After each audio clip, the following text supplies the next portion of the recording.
أنا الآن في محيط الملعب الرئيسي في مدينة كوريتيبا، والذي ستقام عليه المباراة الحاسمة للمنتخب الجزائري مع منتخب روسيا في ختام المجموعة الثامنة.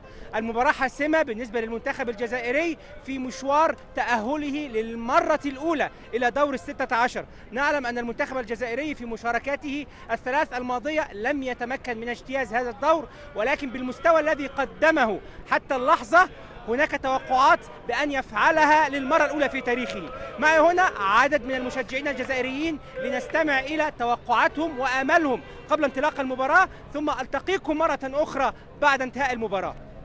إذن قل لي توقعاتك للمباراة. إن شاء الله الفوز يكون من نصيب المنتخب الجزائري إن شاء الله ب2-0 إن شاء الله، ونتأهل للدور الثاني إن شاء الله.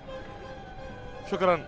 إن شاء الله سنفعلها كما قلت ونفوتوا للدور الثاني، وإن شاء الله تعادل يكفينا بنتأهلوا إن شاء الله ونشرفوا العرب بشرف الكرة الجزائرية. الجزائر إذا تأهلت اليوم ستواجه ألمانيا في الدور المقبل.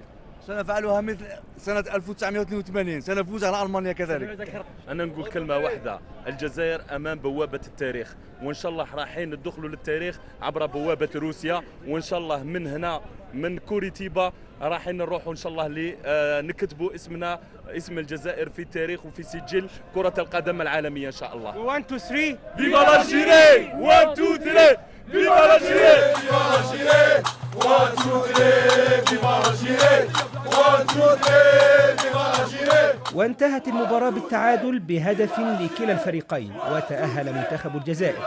وكان هذا هو المشهد في الشوارع المحيطة بالملعب، والتي غمرتها مظاهر الفرحة من المشجعين الجزائريين. ألمانيا تعملوا إيه؟ إن شاء الله نربحوا خو بالقلب نربحوا. ألمانيا عيش على الله ك 82. ألمانيا عيش على الله ك 82 إن شاء الله. 2-1 يا ربي. 1 2 3 فيفا لالجيري. الحمد لله فرحنا الشعب الجزائري وكل الشعب العربي. تحية الجزائر 1 2 3 فيفا لالجيري. فيف المغرب العربي، فيف المشرق العربي، فيف الأمة العربية، فيف الأمة الإسلامية، فيف أفريقيا، فيف الجزائر أم الدنيا وفي الدنيا. في الصباح الصحفي قلت له راح نديروا 1-1 ونجوزوا، المهم نجوزوا. الحمد لله يا ربي باللي جزنا، ونشكروا كل العرب اللي ساندونا كيما اخونا المصري. 1 2 3 فيفا لالجيري. وربي إن شاء الله رمضان في الألمان، وطالعين وتقابلوا مع فرنسا في الساك جويل في عيد الاستقلال، الدومي فينال مع البرازيل. إذن فعلها محاربو الصحراء، وهذه هي المرة الأولى لهم في دور ال16. سطروا الليلة تاريخا جديدا للكرة الجزائرية، ويبقى التحدي أمامهم في المباراة المقبلة أمام المنتخب الألماني. فهل يكررون إنجاز عام 1982؟ هذا ما سنعرفه خلال أيام.